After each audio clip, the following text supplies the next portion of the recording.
Memories, Dreams, Reflections is the autobiography of Carl Jung, written in collaboration with his close associate Aniela Jaffé. It was published a year after his death in 1962. At his advanced age, he would not undertake anything of the sort unless he felt it was a task imposed on him from within. Jung had spoken with many great men of his time, but only a few of these occasions remained in his memory. On the other hand, his recollection of inner experiences had grown all the more vivid. This book is the only place in his extensive writings in which Jung speaks of God and his personal experience of God. In his scientific works, he uses the term the God image in the human psyche, based on the objective language of scientific inquiry, while in this case it is subjective based on inner experience. My life is a story of the self-realization of the unconscious. Everything in the unconscious seeks outward manifestation, and the personality too desires to evolve out of its unconscious conditions to experience itself as a whole. For Jung, life cannot be tackled as a scientific problem, but rather by way of myth, which expresses life more precisely than science. Life has always seemed to me like a plant that lives on its rhizome. Its true life is invisible, hidden in the rhizome. What we see is blossom which passes, the rhizome remains. Jung had a dream around 3 years old that would preoccupy all his life. There was a stone stairway leading down. He started descending it. As he went deeper down, there stood a golden throne, upon which a giant cyclops sat with a single eye gazing upwards. He heard his mother shout out, "That is the man-eater."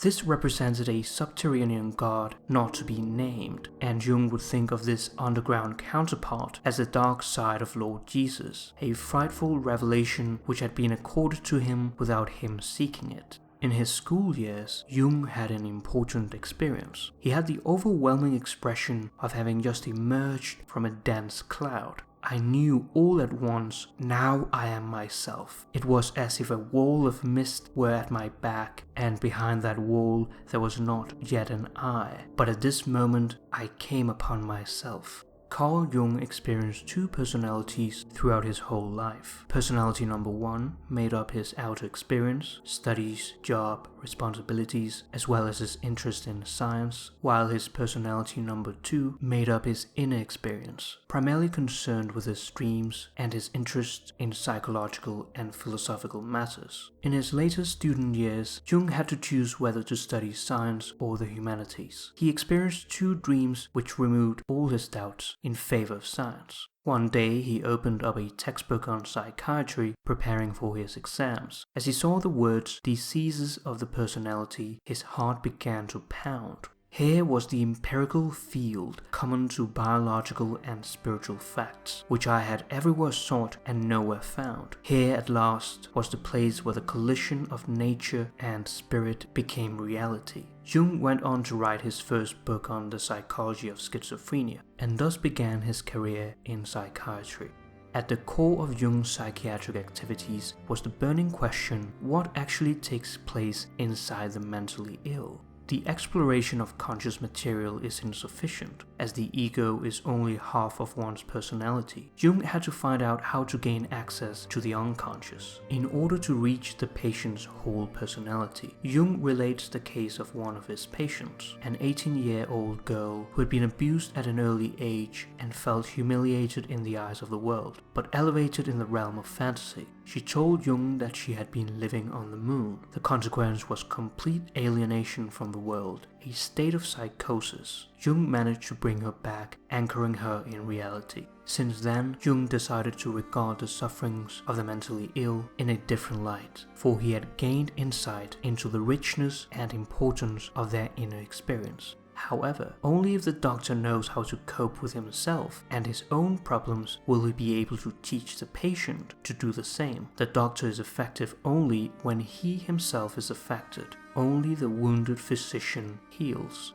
Jung was very much influenced by Freud in his early years, and they had a strong relationship. They even analyzed each other's dreams. However, major differences soon arose in their approach to the human psyche. Freud's theory of sexuality as the prime motivational force in man was too one-sided, and Jung began to speak of the instincts of hunger, aggression, and sex as expressions of psychic energy. Jung called his psychology analytical psychology, as distinct from Freud's psychoanalytic theory. After parting ways with Freud, Jung entered a period of inner uncertainty and disorientation. He consciously submitted himself to the impulses of the unconscious. Towards the end of 1913, he was seized by an overpowering vision. He saw thousands of dead bodies, and the whole sea turned to blood. An inner voice spoke. Look at it well. It is wholly real, and it will be so. You cannot doubt it. He had this and other similar visions before the start of the First World War. Philemon and other figures of my fantasies brought home to me the crucial insight that there are things in the psyche which I do not produce, but which produce themselves and have their own life. I observed clearly that it was he who spoke, not I. He said I treated thoughts as if I generated them myself. It was he who taught me psychic objectivity, the reality of the psyche. Philemon represented superior insight and a living personality of Jung's unconscious. He began his confrontation with the unconscious and found out that the archetype of orientation and meaning is the self, represented by mandalas, which one must have a balanced relationship with. Jung had to find evidence for the historical prefiguration of his inner experiences. He studied the Gnostics, for they too had been confronted with the primal world of the unconscious. His encounter with alchemy was decisive. Alchemy formed the bridge on the one hand into the past, into Gnosticism, and on the other into the future, to the modern psychology of the unconscious. Jung felt that he needed to achieve a representation of his inner thoughts apart from books. Thus began the Tower. Situated at Bollingen, it is the product of 12 years of work, in which he added 4 elements representing a quaternity, a symbol of the self. At Bollingen, I am in the midst of my true life. I am most deeply myself. Jung documents some of his most important travels, some of which include the Pueblo Indians in America, North Africa, and India. He observed that primitive man does what he does. He is led by unconscious impulses, while civilized man knows what he does. He is given over to reflection. While we are more complicated, we lack intensity of life. He observed that for the Pueblo Indians, their religious conceptions are not theories to them, but facts, as important and moving as the corresponding realities. Jung had also traveled to India and was deeply moved. India gave me my first direct experience of an alien, highly differentiated culture. In 1944, Jung suffered from a heart attack and thought he was close to death. He experienced intense visions. He was high up in space and could see the earth. There was an entrance which led to a temple. It was as if I now carried along with me everything I had ever experienced or done, everything that happened around me. I might also say, it was with me and I was it. I consisted of all that, so to speak.